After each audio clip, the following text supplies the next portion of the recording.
Nazareno, sinasamba ka namin, pinipinto ka namin, aral mo ang aming buhay at kaligtasan. Nuestro Padre Jesus Nazareno, iligtas mo kami sa kamatayan, ang krus mong pinamatayan ay sagisag ng aming kaligtasan. Nuestro Padre Jesus Nazareno, dinarangal ka namin. Nuestro Padre Jesus Nazareno, inulwalhati ka namin. Nuestro Padre Jesus Nazareno, inarangal ka namin. Nuestro Padre Jesus Nazareno, inulwalhati ka namin. Halina, Jesus, halina, halina, Jesus, halina. Sa ngalan ng Ama, ng Anak at ng Espiritu Santo, Amen. ang pagpapala ng ating Panginoong Hesukristo, ang pag-ibig ng Diyos Ama, at ang pakikipagkaisa ng Espiritu Santo, naway sumainyong lahat. At sumayo rin. Ngayon pong araw na ito ay pinagdiriwang natin ang dakilang kapistahan ng mahal na Birheng Maria sa Guadalupe. Ang patrona ng ating bansang Pilipinas. Sa ating pagdiriwang ng misang ito, inaalay natin sa lahat ng mga intention na una nang nabasa, gayon din para sa kagalingan ng lahat ng ating mga kapatid na mayroong karamdaman. Ito man ay pisikal, emosyonal, o mental. Ipagdasal din natin ang pangailangan ng ating buong bansa sa mga panahong ito. Mga kapatid, aminin natin ang ating mga kasalanan upang tayo'y maging marapat gumanap sa banal na pagdiriwang.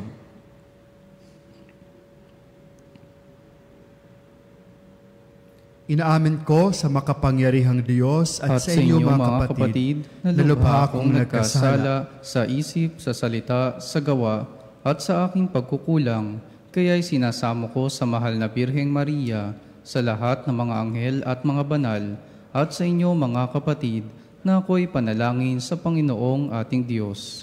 Kaawaan tayo ng makapangyarihang Diyos, patawarin tayo sa ating mga kasalanan, at patnubayan tayo sa buhay na walang hanggan. Amen.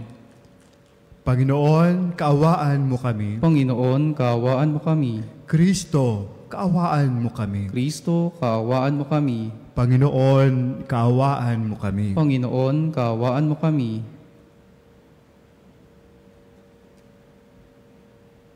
Manalangin tayo. Ama naming makapangyarihan, ipagkaloob mong kami magkamit kailanman ng kalusugan at kagalingan sa aming katawan at kalooban, pakundangan sa pagdalangin ng laging Birheng si Santa Mariang Mahal. Kami naway mahango sa hapi sa kasalukuyan at makinabang sa kaluwalhatiang walang katapusan. Sa pamagitan ni Jesucristo, kasama ng Espiritu Santo, magpasawalang hanggan. Amen. Pagbasa mula sa aklat ni Propeta Isaías. Ganito ang sabi ng banal ng Israel, ng Panginoong mong sa iyo'y tumubos. Ako ang Panginoong iyong Diyos. Tuturuan kita para ka umunlad. Papatnubayan kita saan ka man pupunta. Kung sinusunod mo lang ang mga utos ko, pagpapala sana'y dadaloy sa iyo. parang ilog na di natutuyo ang agos. Tagumpay mo sana ay sunod-sunod, parang dating ng alon sa dalampasigan.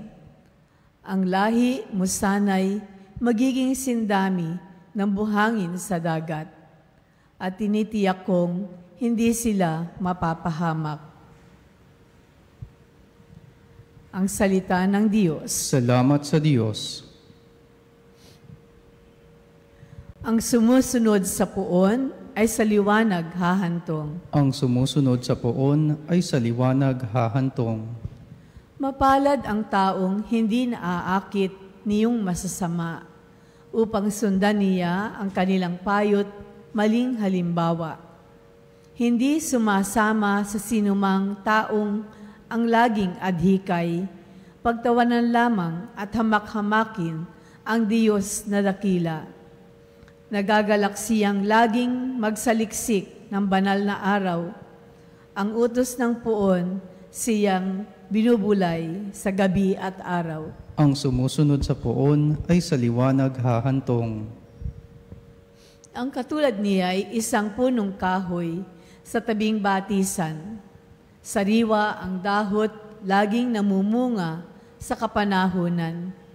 At anumang gawin ay nakatitiyak na magtatagumpay. Ang sumusunod sa poon ay sa liwanag hahantong. Ngunit ibang-iba ang masamang tao, ipa ang kawangis. Siya'y natatangay at naipapadpad kung hangi umihip. Sa taong matuwid ay Panginoon ang siyang mag-iingat.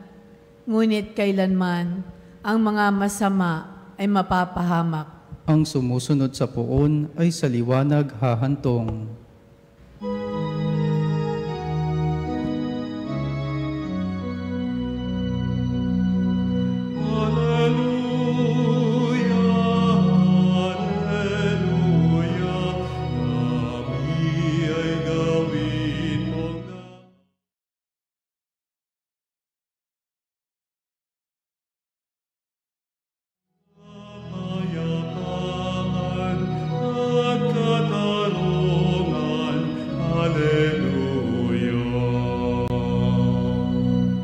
Sumainyo ang Panginoon. At sumayo rin. Ang mabuting balita ng Panginoon ayon kay San Mateo. Papuri sa iyo, Panginoon. Noong panahong iyon, sinabi ni Jesus sa mga tao, "Sa ano ko nga ihahambing ang mga tao ngayon? Katulad sila ng mga batang nakaupo sa plaza at sumisigaw sa kanilang mga kalaro. Tinugtugan namin kayo ng plauta, ngunit hindi kayo sumayaw. Nanambitan kami, ngunit hindi kayo tumangis, sapagkat naparito si Juan na nag-aayuno at di umiinom ng alak, at sinasabi nila, inaalihan siya ng demonyo. Naparito rin ang anak ng tao na kumakain at umiinom, at sinasabi naman nila, masdanin niyo ang taong ito, matakaw at maglalasing, kaibigan ng mga publikano at mga makasalanan. Gayunman, ang karunungan ng Diyos ay napatutunayang tama sa pamamagitan ng kanyang mga gawa." Ang mabuting balita ng Panginoon. Pinupuri ka namin, Panginoong Hesukristo. Araw-araw ay marami tayong nakakasalamuha at maraming mga experiences tayong nararanasan. At ang ating karanasan, ang ating utak, ang ating pag-iisip ay parating pag-aabang sa mga bagay na nais nating iwasan, sapagkat ito ay maaring makasama sa atin personal. Ayon sa mga pag-aaral ay di umano araw-araw we are using self-defense. Parati nating iniingatan yung ating pagtingin sa ating sarili bilang mabuti, maayos, at mayroong kakayahang gumawa ng naayon sa tawag ng panahon. Kung kaya nga naman, tayo ay dinidepensahan natin yung sarili para nang sa gayon ay buo ang pagtanaw natin sa ating sarili at kaya nating gampanan ang ating mga pang-araw-araw na mga gawain. Subalit, minsan, di umano, ay yung mga bagay na oportunidad, pagkakataon para tayo ay matuto, ay hindi natin ito natutupad dahil madalas ay kinukubera natin, tinatakpan natin ang ating mga sarili sa mga katotohanan o kaya sa mga pangyayari na dapat sana ay maging pagkakataon ng pagkatuto. Sa Ebanghelyo na napakinggan natin ngayon, karugtong ng Ebanghelyo kahapon, ang panawagan ay tayo ay tuwinang makinig. Subalit sa ating pakikinig, maraming beses ay ayaw natin yung mensahe.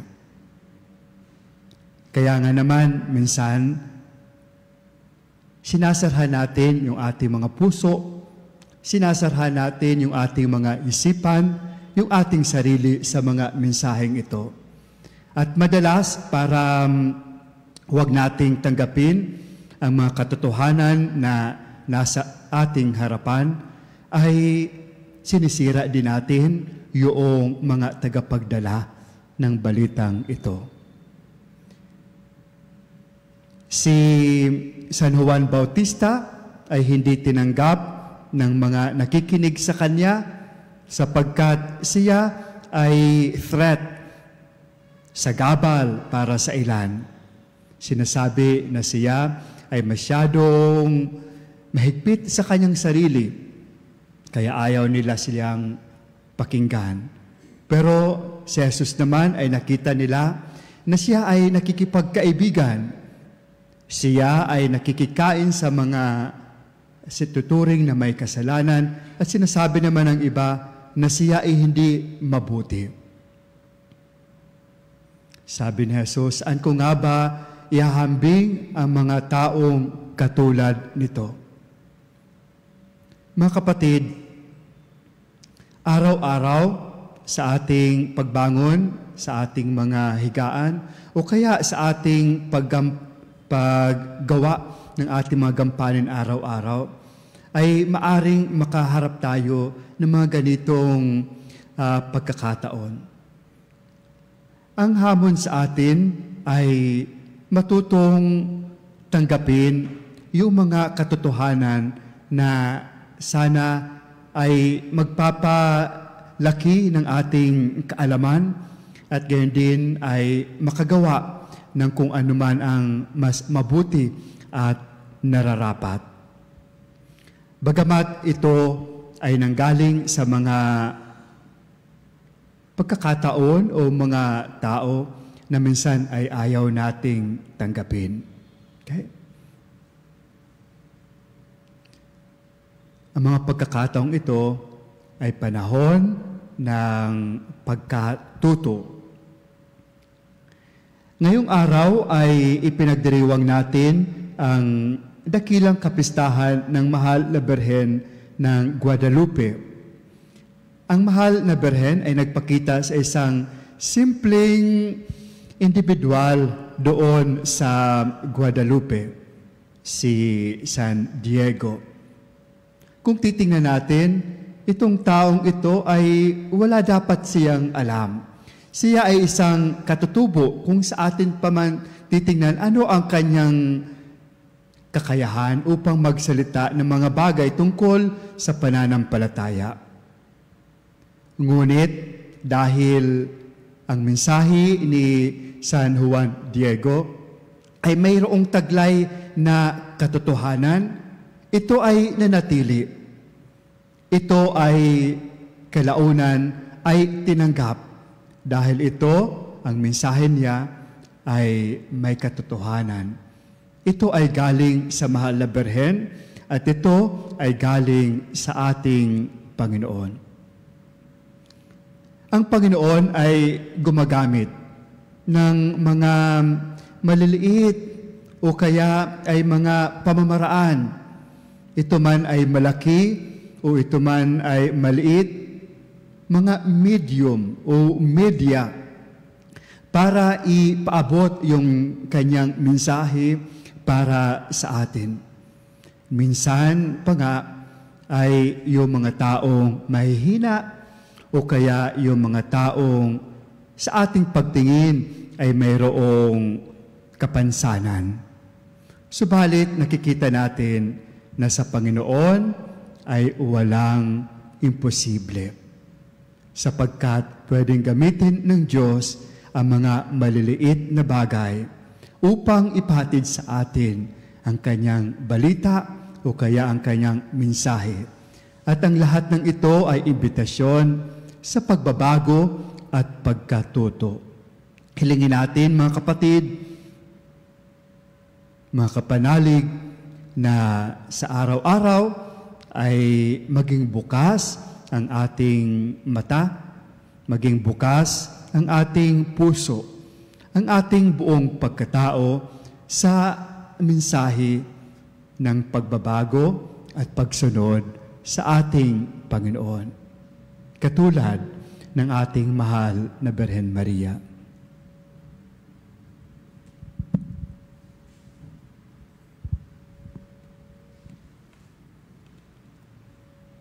May pananampalatayang ilapit natin ang ating mga kahilingan sa Amang nagnanais na ang lahat ng tao ay magpaunlak sa kanyang paanyaya sa piging ng buhay na walang hanggan.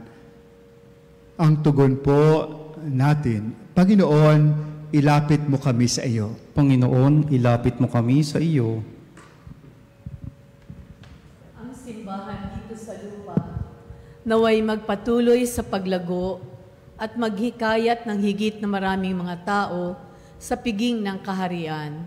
Manalangin tayo sa Panginoon. Panginoon, ilapit mo kami sa iyo. Ang mayayaman at gayon din ang mahihirap, naway hindi humanap ng mga dahilan upang maiwasan ang tawag ng kaharian. Manalangin tayo sa Panginoon. Panginoon, ilapit mo kami sa iyo. Tayo naway tumugon ng tapat sa panawagan na magsisi sa kasalanan.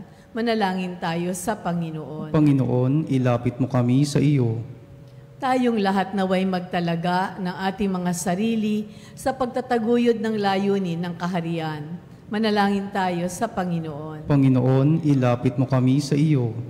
Ang mga yumao naway mamuhay sa tahanan ng Panginoon at magdiwang sa piging ng buhay na walang hanggan. Panginoon, manalangin tayo sa Panginoon. Panginoon, ilapit mo kami sa iyo. Sa katahimikan ng ating mga kalooban, isama natin ang ating mga personal na mga panalangin sa ating Panginoon. Ama naming nasa langit, inaanyayahan mo kami upang makasama mo sa iyong kaharian. Sa aming panalangin para sa aming kapwa, tulungan mo kaming maisama sila sa piging na inihanda ng iyong anak na si Jesucristo, aming Panginoon. Amen. Ang himig mo, ang awit ko, lahat ng ito'y nagmula sa iyo. Huling ihahandog sa iyo.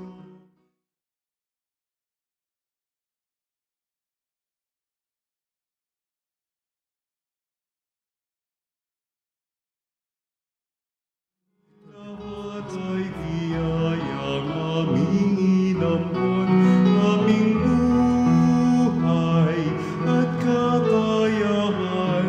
Ito'y para lamang sa iyo, kalwalhatian.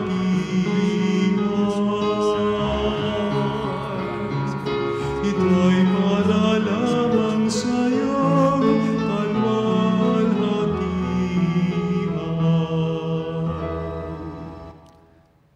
Manalangin kayo mga kapatid upang ang paghain natin ay kalugdan ng Diyos, Amang makapangyarihan. Tanggapin nawa ng Panginoon itong paghahain sa iyong mga kamay, sa kapurihan niya at karangalan, sa ating kapakinabangan, at sa buong sambayanan niyang banal. Ama naming lumikha, ang iyong nagkatawang taong anak ay tumulong nawa sa aming ginagawa upang siya na iniluwal ni Maria, nang di bumawas kundi lalo pang nagpaganap sa pagkaberhen, ay magpagindapat na kalugdan mo ang aming paghahain sa ikapagpapatawad ng mga kasalanan, sapagkat siya ang Panginoon kasama mo at ng Espiritu Santo magpasawalang hanggan. Amen. Sumainyo ang Panginoon. At sumayo rin. Itaas sa Diyos ang iyong puso at diwa. Itinaas na namin sa Panginoon. Pasalamatan natin ang Panginoong ating Diyos. Marapat na siya ay pasalamatan. Ama naming makapangyarihan, tunay ngang marapat na ikaw ay aming pasalamatan. Bukod mong pinagpalang maging ina si Jesucristo, ang mahal na berheng nagpupuri at nagagalak sa iyo, ikaw ang gumawa ng tanang dakilang bagay. Ikaw ang lumilingap sa lahat kailanman. Nilingap mo ang mahal na berhen bilang iyong abang alipin, na iyong binigyan ng tungkuling kumalinga sa anak mong manunubos namin. Kaya kaysa ng mga anghel na nagsisiawit ng papuri sa iyo nang walang humpay sa kalangitan, kami nagbubunyi sa iyong kadakilaan.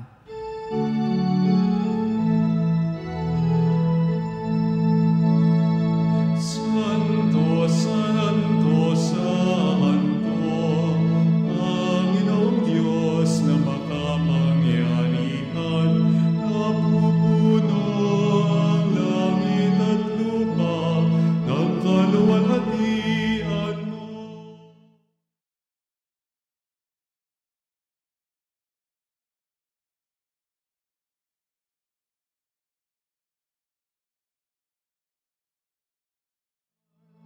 Pinagpala ang naparirito sa ngalan ng Panginoon. Hosana, Hosana sa kaitaasan. Hosana, Hosana sa kaitaasan. Ama naming banal, ikaw ang bukal ng tanang kabanalan. Kaya't sa pamagitan ng iyong Espiritu, gawin mong banal ang mga kaloob na ito upang para sa amin maging katawan at dugo ng aming Panginoong Jesucristo. Bago niya pinagtiis ang kusang loob na maging handog, hinawakan niya ang tinapay, pinasalamatan kanya, pinaghati-hati niya iyon, inabot sa kanyang mga alagad at sinabi, "Tanggapin ninyong lahat ito at kanin. Ito ang aking katawan na ihahandog para sa inyo."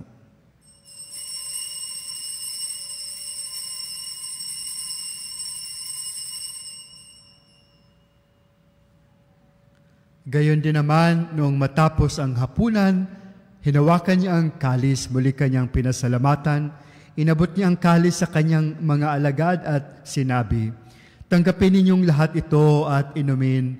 Ito ang kalis ng aking dugo, ng bago at walang hanggang tipan. Ang aking dugo na ibubuhos para sa inyo at para sa lahat sa ikapagpapatawad ng mga kasalanan. Gawin ninyo ito sa pag-alaala sa akin."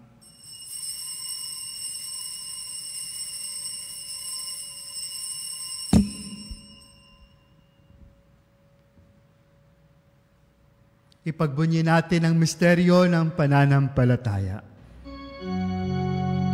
Si Kristo'y namatay, si Kristo'y nabuhay, si Kristo'y babalik sa wakas ng panahon.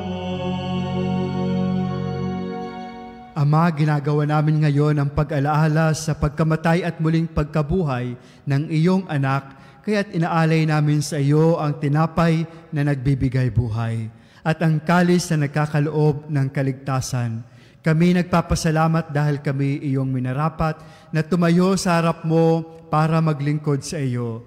Isinasamo namin kaming magsalo-salo sa katawan at dugo ni Kristo ay mabuklod sa pagkakaisa sa pamamagitan ng Espiritu Santo. Ama, lingapin mo ang iyong simbahang laganap sa buong daigdig. Puspusin mo kami sa pag-ibig. Kaysa ni Leon na aming Papa at ni Elias na aming Obispo at ng Tanang Kaparian. Alalahanin mo rin ang mga kapatid naming nahimlay ng may pag-asang sila'y muling mabubuhay. Gayon din ang lahat ng mga pumanaw. Kawaan mo sila at patuloyin sa iyong kaliwanagan. Kawaan mo at pagindapatin kaming lahat na makasalo sa iyong buhay na walang wakas. Kaisa ng mahal na Birheng Maria, Ina ng Diyos. Kaisa ng mga apostol at ng lahat ng mga banal na namuhay dito sa daigdig ng kalugod-lugod sa iyo. May pagdiwang nawa namin ang pagpupuri sa ikararangal mo sa pamamagitan ng iyong anak na aming Panginoong Hesukristo. Sa pamamagitan ni Kristo, kasama niya at sa Kanya, ang lahat ng parangal at papuri ay sa iyo, Diyos Amang makapangyarihan, kasama ng Espiritu Santo, magpasawalang hanggan.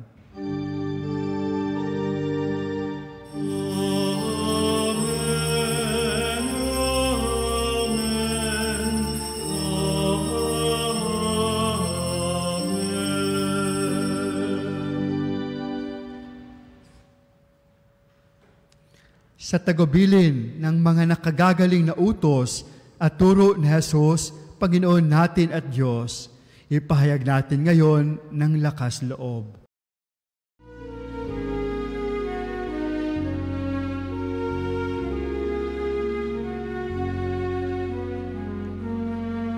Ama namin, sumasalangit ka, sambahin ang ngalan mo.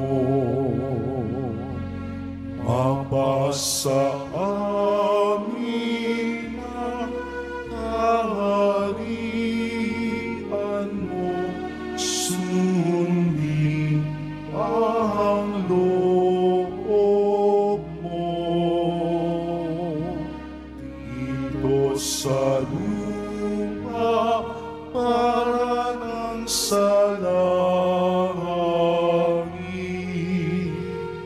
bigyan mo kami ngayon ng aming kakanin sa araw-araw,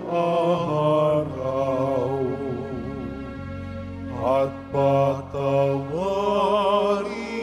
mo ang aming mga sala para ng pagpapatawad namin sa nagkakasala sa amin, at huwag mo kami pahintulot sa tukso, at iadya mo kami sa lahat ng masama.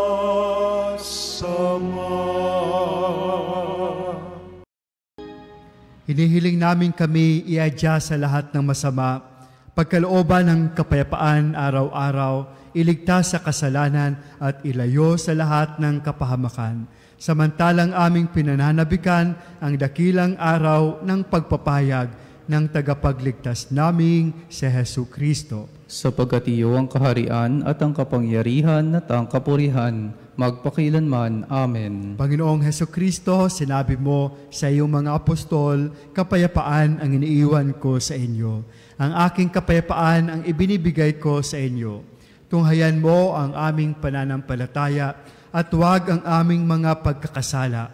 Pagkalooban mo kami ng kapayapaan at pagkakaisa ayon sa iyong kalooban, kasama ng Espiritu Santo, magpasawalang hanggan. Amen. Ang kapayapaan ng Panginoon ay laging sumainyo. At sumayo rin. Magbigayan kayo ng kapayapaan sa isa't isa.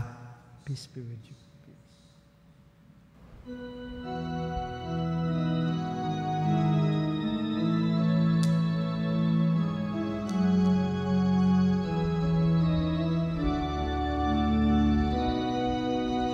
Cordero ng Diyos na nag-aalis ng mga kasalanan ng mundo, maawa ka sa amin.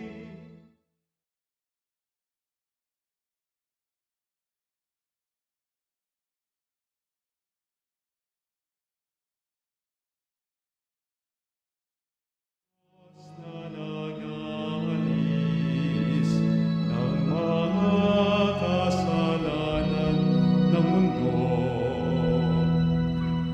maawa ka sa amin. Cordero ng Diyos, maawa ka.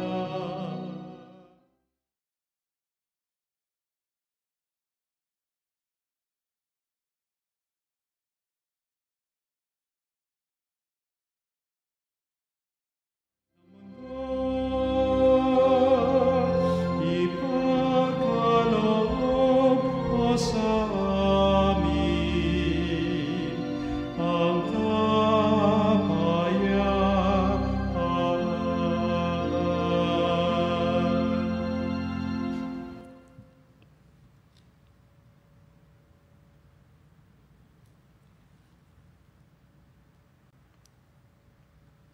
Ito ang kordero ng Diyos, ito ang nag-aalis ng mga kasalanan ng sanlibutan. Mapalad ang mga inyayahan sa kanyang piging. Panginoon, hindi ako karapat-dapat na magpatuloy sa iyo, ngunit sa isang salita mo lamang ay gagaling na ako.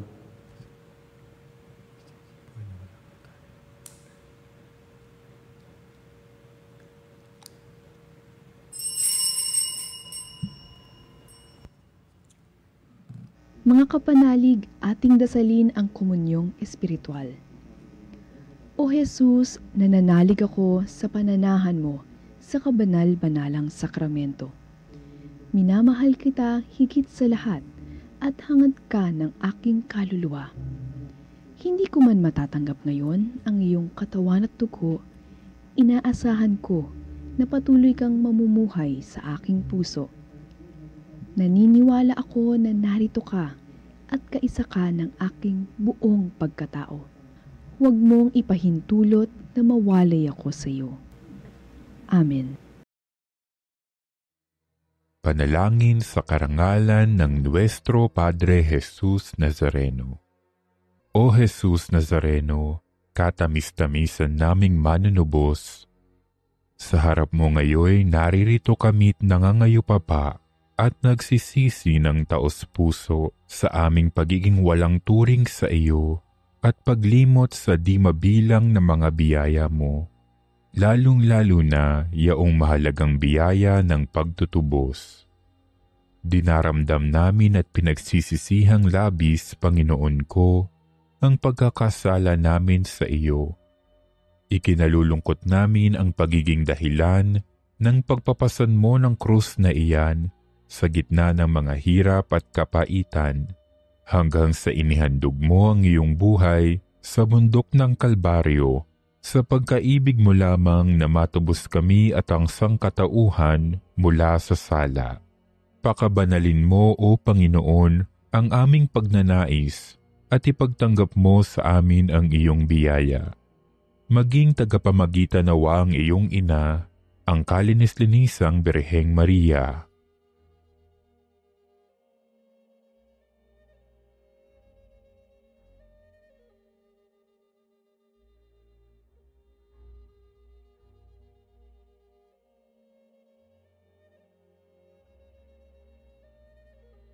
Ama naming makapangyarihan, niloob mong akuin ang iyong anak, ang krus at kamatayan, upang ang sangkatauhan ay matubos at mabuhay.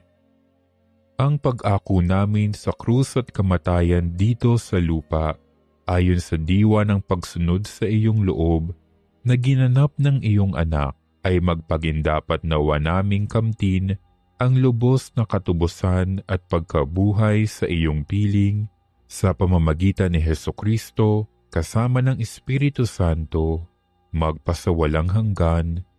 Amen. Nuestro Padre Jesus Nazareno, Panginoon namin at Diyos, kaawaan mo kami. Panginoon tayo.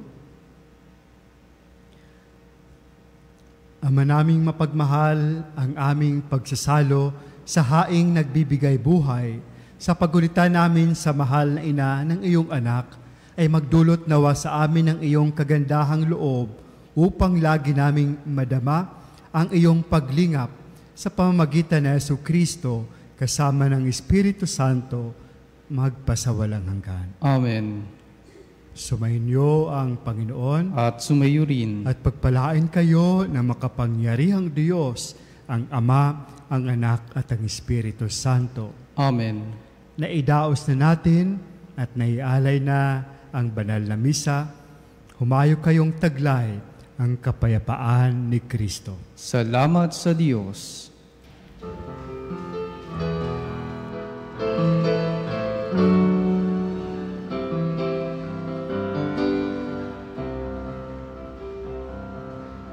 Balang araw ang liwanag, matatanaw ng bulan, ang kagandahan ng umaga, pagmamasdan sa tuwina.